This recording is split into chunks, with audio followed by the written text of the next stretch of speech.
Welcome to the Human 5.0 Project, the podcast where we cut straight to the breakthroughs that matter, the show where science meets self-optimization. I'm your host, Ultimate Biohacker 10X, and here we break down the real research, real data, and real dosing behind modern biohacking, from compounds and peptides to techniques, devices, lifestyle strategies, and performance protocols.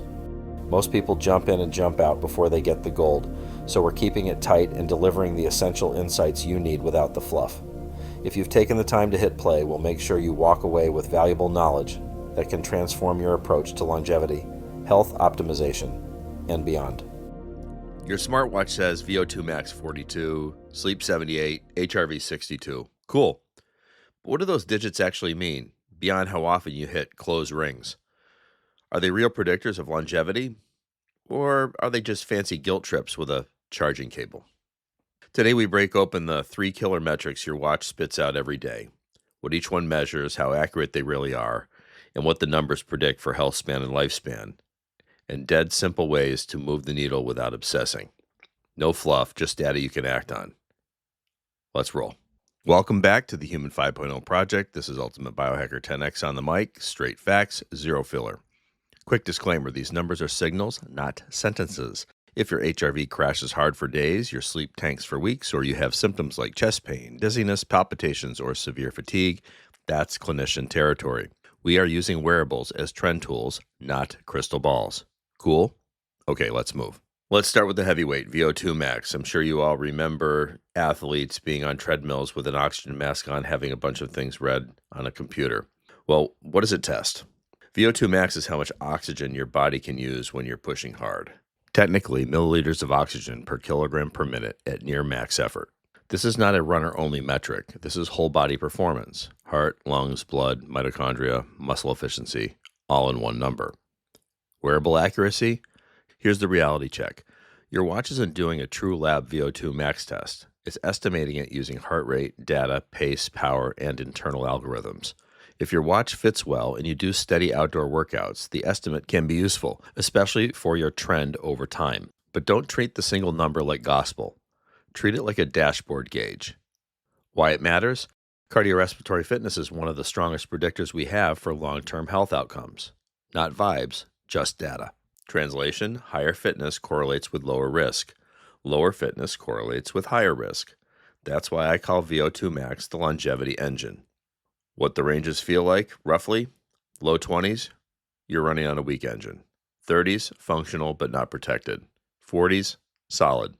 50 plus, strong longevity territory for most people. 60 plus and beyond, elite category.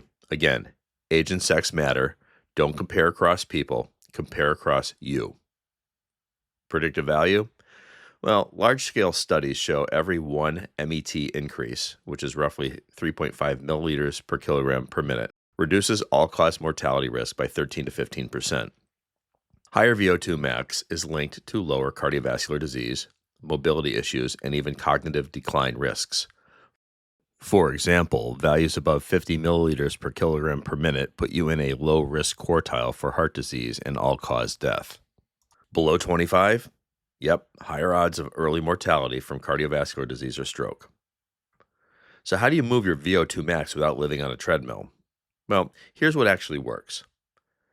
Pay attention. Zone 2 base. The boring stuff that builds the engine. Think pace where you can talk in short sentences, but you can't sing. Think of the Zone 2 base as the base of a pyramid. You need to have a strong foundation in order to get to the top. All right, so you do 2 to 4 sessions per week, 30 to 60 minutes. This builds mitochondrial density and improves fat oxidation. 1 hard session per week. If you want a faster bump, add an interval day. Classic, Norwegian 4x4. 4 minutes at 20%, 4 minutes at 80%, and you repeat this 4 times. Hard means you're working like it's uncomfortable, but not sprinting. Do that for 6 to 8 weeks and your VO2 max trend usually moves.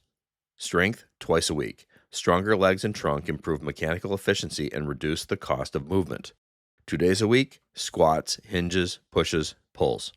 Not for bodybuilder aesthetics, but for performance capacity. Simple rule, Zone 2 builds the base, intervals sharpen the top. Strength makes it all cheaper. Next, sleep score.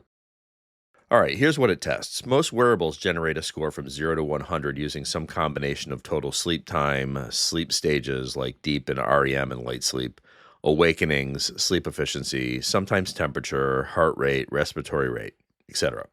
This is important. Sleep staging from wearables is an estimate. It's not lab-grade polysomnography. But again, the trend is a value. So why does it matter? Well, if your sleep is consistently low quality, everything suffers. Your recovery, your appetite control, your insulin sensitivity, your mood, your training adaptation, and your cognition. This is why sleep is a body comp lever and a brain longevity lever. Predictive value? Yeah, studies link low sleep quality, for example, fragmented stages and low efficiency, to 20% higher chronic disease risk. Consistent scores below 60 correlate with faster cognitive decline, equivalent to 2 to 3 years extra brain aging per decade. High scores, above 80, are associated with better metabolic health and lower inflammation. Emerging research even suggests wearables can flag early infection or depression risks via sleep pattern changes. So, how do you improve the sleep score? Like some high leverage moves. Environment. Cool, dark, quiet. If you do one thing, cool the room. Light timing. Bright light in the morning, low light at night. And it's not a bad idea to wear blue light blocking glasses in the evening. Caffeine discipline. If your sleep sucks, don't negotiate with caffeine. Cut it earlier or try none at all. If you have to cut it earlier, try no caffeine after noon as a baseline. How about a wind down routine? 5 minutes breath counts. Hot shower, stretching, breathing, journal brain dump. Pick one. Do it consistently.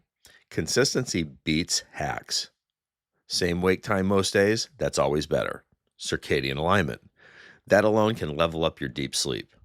Red flag rule: if your sleep score is chronically low and you have symptoms like snoring, gasping, daytime sleepiness, headaches, or poor mood, consider sleep disordered breathing evaluation. Don't biohack around a medical problem. Now, HRV, the metric people misunderstand the most. Here's what it tests. Heart rate variability is a tiny time difference between beats, measured in milliseconds. Not heart rate, it's the spacing between beats. High heart rate variability often reflects more parasympathetic activity, better recovery capacity, and higher nervous system flexibility. Low heart rate variability often reflects stress load, sleep debt, illness, dehydration, alcohol, overtraining, and under-recovery. Most wearables report HRV using RMSSD. That's a common marker for short-term parasympathetic activity. Here's the key. HRV is not a trophy number. It's a trend signal. Comparing your HRV to someone else's is 100% useless, so don't do it. Your baseline is personal. Wearable accuracy reality here. Wearables aren't ECGs. But for overnight tracking, they can be a decent tool to monitor your baseline and trends, if you measure it consistently. So the correct move is track weekly averages, ignore the single night drama. Why does it matter? Lower HRV chronically is associated with worse outcomes in multiple areas, especially cardiovascular risk profiles over time. Not because HRV is magic, because it reflects how hard your body is fighting behind the scenes. Predictive value? Longitudinal studies link low HRV to 35% higher cardiac risk event in the lowest quartile. It's also tied to worse prognosis in cancer, hypertension, and post-trauma neuropsychiatric issues. In COVID studies, low wearable HRV marked disease severity and mortality risk. Daily swings, greater than 15%, that's your red zone day. Skip the hard lifts. How to raise HRV over time? Here's some real levers. Sleep consistency. Not just hours, rhythm, wake time. Alcohol control. Alcohol is an HRV assassin. If HRV is always low, check your evenings first. Walking and daily movement. Consistent daily movement does improve autonomic balance. Smarter training load. Too much intensity too often. Yep, HRV goes down. Breath work. Fastest lever. 5 minutes. slow nasal breathing. Exhale longer than inhale. Try this. Inhale for 4 seconds. Exhale for 6 seconds. 5 minutes before bed. That's vagal training. All right, how about some HRV red flags? If HRV collapses for many days and you have symptoms, chest pain, dizziness, palpitations, severe fatigue, stop treating it like content and treat it like health.